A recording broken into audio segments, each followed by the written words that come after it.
नमस्कार दोस्तों, स्वागत आपका हमारे चैनल पर। हमारी आज की कहानी है जॉइंट फैमिली। अदिति को ससुराल माफिक नहीं पड़ी है।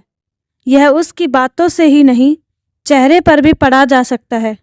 ससुराल जैसे उसके लिए जेल खाना हो गई है और मायका आज़ादी का आंगन। महीना भर हो गया है उसे यहाँ आए। 2 बार उसका बुलावा आ चुका है, पर अदिति बार बार किसी न किसी बहाने से अपना जाना टालती रही, वहां जाने से बचती रही। अदिति की बुद्धि पर सोचती हूँ तो तरस आता है। आखिर वह जाना क्यों नहीं चाहती अपनी ससुराल? क्या कमी है वहां? कितना बड़ा तो घर है और कितने मिलनसार है घर के सारे लोग। अदिति की सास, अदिति के ससुर, देवर, अदिति की नंदे, सबके मधुर व्यवहार के बाद भी अदिति को इतना बड़ा घर काटने को क्यों दौड़ रहा है? अब क्या किया जाए? यदि अदिति के ससुराल में 10-12 लोगों का परिवार है। अदिति के ससुर ने पहली पत्नी की अकाल मृत्यु के पश्चात पुनः शादी की थी, इसीलिए इस घर में बच्चों की संख्या कुछ अधिक हो गई थी। उन्हीं से घर बुरा सा हो गया था। साथ में दादा है, दादी है, बड़े भाई की पत्नी। घर ना हो जैसे मेला हो। दिन रात हल्ला गुल्ला, शोर शराबा। अदिति को तो सर दर्द हो जाता है सबकी चीख पुकार से। अदिति पर तरस आने लगता है जब वह कठोर स्वर में कहती है, यह मेरी पसंद का घर बिल्कुल नहीं। मैं वहां रहूंगी तो मर जाऊंगी। वहां सुख मुझे कभी नहीं मिलेगा। पसंद का घर सोचती हूँ, पसंद का घर किसे मिल पाता है इतनी बड़ी उलझी पेचीदी दुनिया में? मेरा भी ब्याह हुआ था, तब कैसा घर मिला था मुझे? क्या दशा हुई थी मेरी? ससुराल अंधा कुआं लगने लगा था। 3 भाइयों का घर था, दूसरी बहू थी मैं। सास ससुर, उनके माता पिता, एक देवर, विधवा ताई। रो रो कर तो मैं माथा पटक रही थी। जाने क्यों ऐसा हो गया था कि ऐसा घर मिल गया। शायद घर के सदस्य को किसी ने गिनने की जरूरत ही ना समझी हो। सूरज जैसा वर, वह भी बिना दान दहेज के मिल जाना छोटी बात ना थी। पर मैंने ससुराल में पांव रखा तो सदस्यों की एक लंबी पात देखकर मेरे हाथ पांव फूल गए। अपने घर में मैंने देखा ही क्या था? एक अपनी बहन और एक माँ बाप। दादाजी थे, वह 6 माह हमारे घर रहते थे। 6 माह दुनिया की सैर करते थे। माँ काम करती थी, इसलिए घर और भी छोटा हो जाता था और सूना भी। दिन भर माँ और पिताजी बाहर। हम जब तक स्कूल नहीं गए थे ताले में बंद होकर घर में कैदियों की तरह रख छोड़े जाते थे। इसी बीच के वक्त में हमें कुछ भी परेशानी हो जाए सब अकेले ही झेलना पड़ता था। मुझे याद है एक बार एक ठग साधु आकर हमारी खुली खिड़की के नीचे बैठ हमें अकेला जानकर खूब अनाप शनाप कोसता। हमसे घर की कीमती चीजें भी मांग कर रहा था। मैंने उसे कीमती चीजें तो ना दी, मगर उसके डर से बेहोश हो गई थी।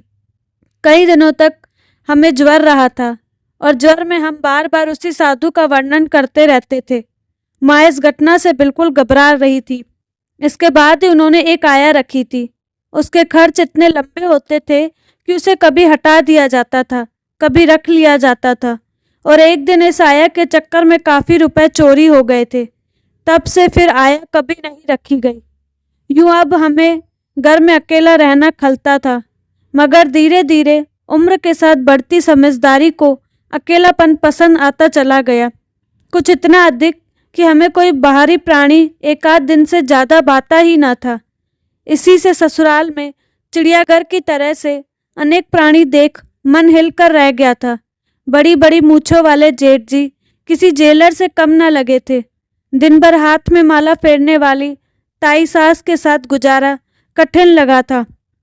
मेरे अधार्मिक चित्त जाल में फंसी हिरनी सा तड़फड़ा गया। दिन भर चाय चाय की पुकार लगाने वाले ससुर जी मुझे कोलू का बैल बनाकर रख दे। लजीज खानों के शौकीन नखरेलू देवर जी के किस नखरे से घर में लड़ाई छिड़ जाए पता ही न चलता था।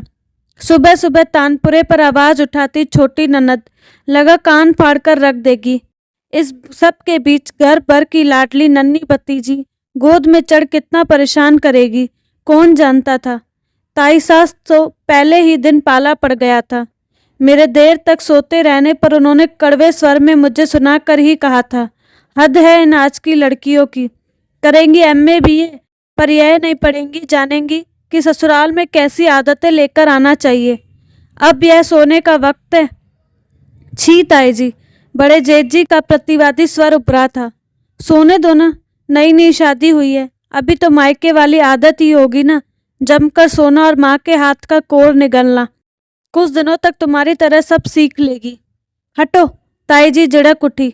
मुझे क्या वक्त लगा था ससुराल की आदतें सीखने में, सब माँ ने सिखा पढ़ाकर भेजा था। पर ताई जी, तब और अब की लड़कियों में बड़ा अंतर है।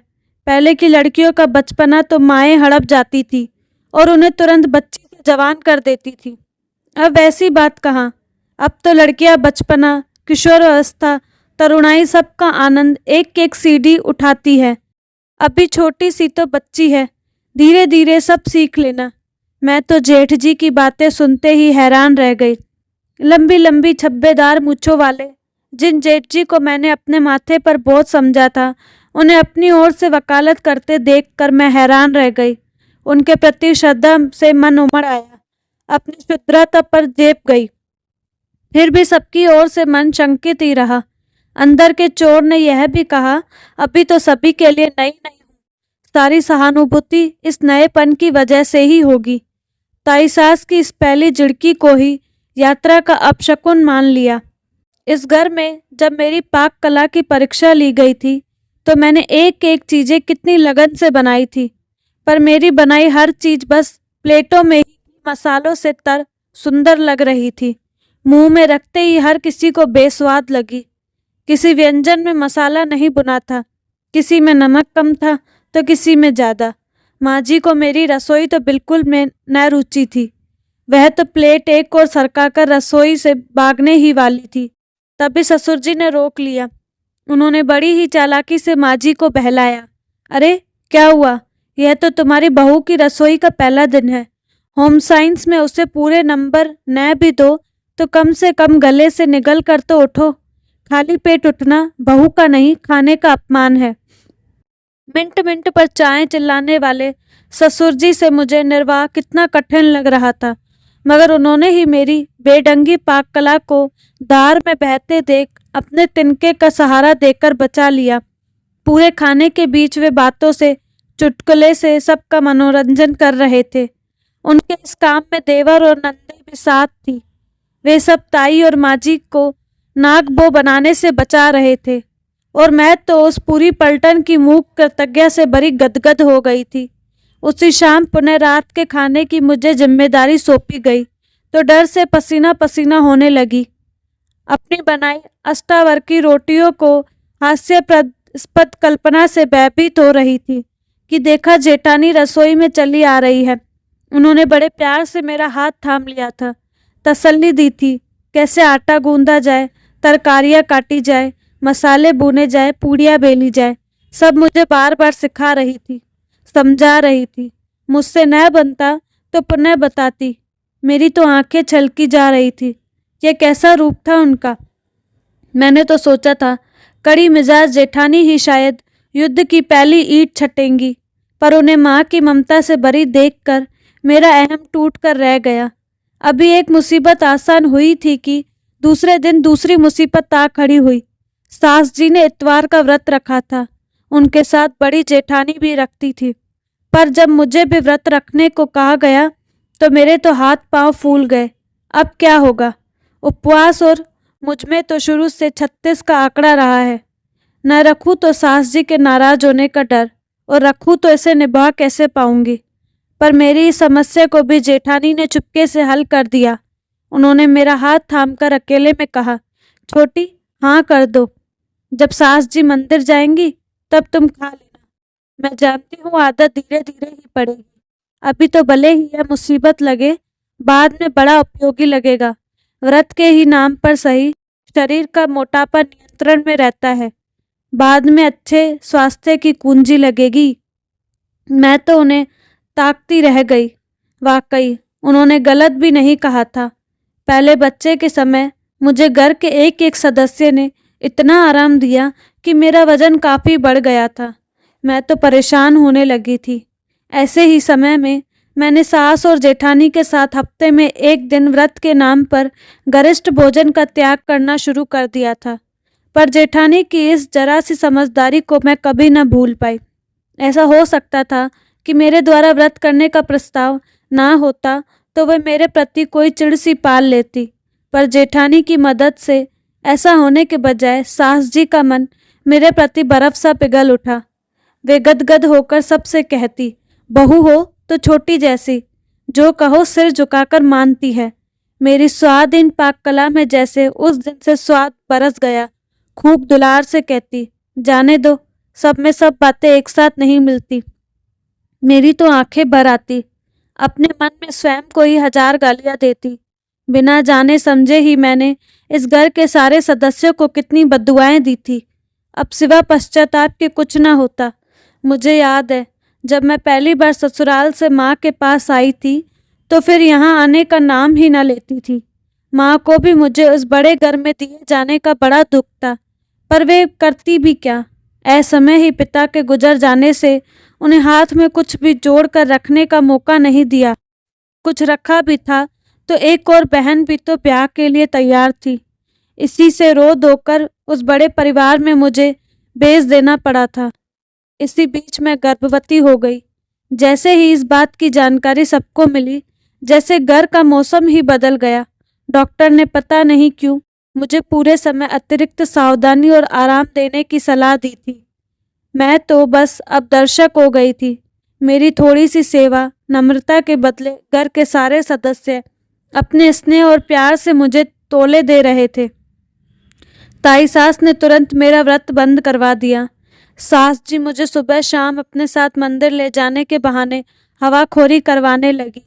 जो ससुर जी चाय के रसिया थे, चाय बिल्कुल बंद कर दी। कहते, जिस दिन बहू मुझे खिलौना देगी अब चाय उसी दिन शुरू करूँगा। जेठ जी तो मुझे मानते ही थे। वैसी बड़ी कमाई न थी उनकी, फिर भी मैं कुछ कह दूँ तो वह पूरी बात होते में देर न लगती। ननद मेरा एक एक काम खुद करती। देवर ने भी फिर कभी खाने को लेकर किसी को परेशान नहीं किया। जेठानी अकेली रसोई में होती तो वह कभी कभी जुट जाता। उन्हीं दिनों मैंने महसूस किया था कि प्यार के बदले सिर्फ अदायगी में प्यार ही मिलता है। सास जी ने पहला उपहार पोता पाया था, और रही सही कसर पोती भी देते ही मैं सबकी आंखों का तारा बन गई। सास तो मेरी माँ बन गई। वे मेरा इतना ख्याल रखने लगी जैसे मैं धरती की नहीं कहीं और की जीव हूँ। उन्होंने मेरे दोनों बच्चों को खुद संभाल लिया और मैं नौकरी करने लगी। मैं कहीं भी आती जाती, मुझे इस बात की चिंता करने की कोई ज़रूरत ही न पड़ती कि बच्चे क्या कर रहे होंगे। अपनी माँ की तरह मुझे कोई परेशानी ना थी। यह बड़ा परिवार कैसे बच्चों के लिए सुरक्षा गृह, मनोरंजनशाला सब कुछ था, यह ही मैं देखकर अनुभव करती थी। न किसी अकेलेपन का भय, न किसी आकस्मिक संकट की साथी की तलाश। सब कुछ तो घर में ही था। न कोई आया, न चपरासी, न पहरेदार। बच्चे कब खाएंगे, कब सोएंगे, कब नहाएंगे, सबका हिसाब माँ जी के पास तय था। हम एक थे। माँ हमें समझाकर काम पर जाती थी, पर फिर भी कुछ ढंग से न होता था। कब खाया, कब नहाया, कई बार तो हम बिना खाए पिए बैठे होते थे। यहाँ तो अपने बच्चों के खाने पीने का ध्यान बस मैं छुट्टी के दिन सोचती। 6 दिन बड़ी निश्चिंता से मैंने घर में बांट रखे थे। फिर इसी के 4-5 वर्ष पश्चात मेरी जिंदगी को एक बहुत बड़ा झटका लगा। पतिदेव बड़ी ही निर्ममता से कुछ बदमाशों की गोलियों का शिकार हो गए। बहुत ही बहादुरी से उन्होंने उनका सामना किया। इस अवज में उन्हें सामाजिक संगठनों, दफ्तर की ओर से, सरकार की ओर से इनाम मिले थे, वाहवाही मिली थी। पर जो सबसे बड़ी चीज़ मुझे अपनी तपस्या, अपने प्रयत्नों से प्राप्त हुई थी, वह थी इस घर में मिली सुरक्षा और सुखी आश्चर्य। पूरे घर ने न मुझे और मेरे बच्चों को अपनी बाहों में समेट लिया।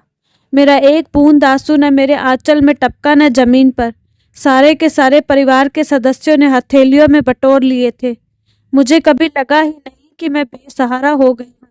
बड़ा परिवार आदमियों का बोझ नहीं होता, यह मैं शिद्दत से जान पाई। सहयोग और समझदारी होने पर व्रत वृक्ष सा छाया देता है।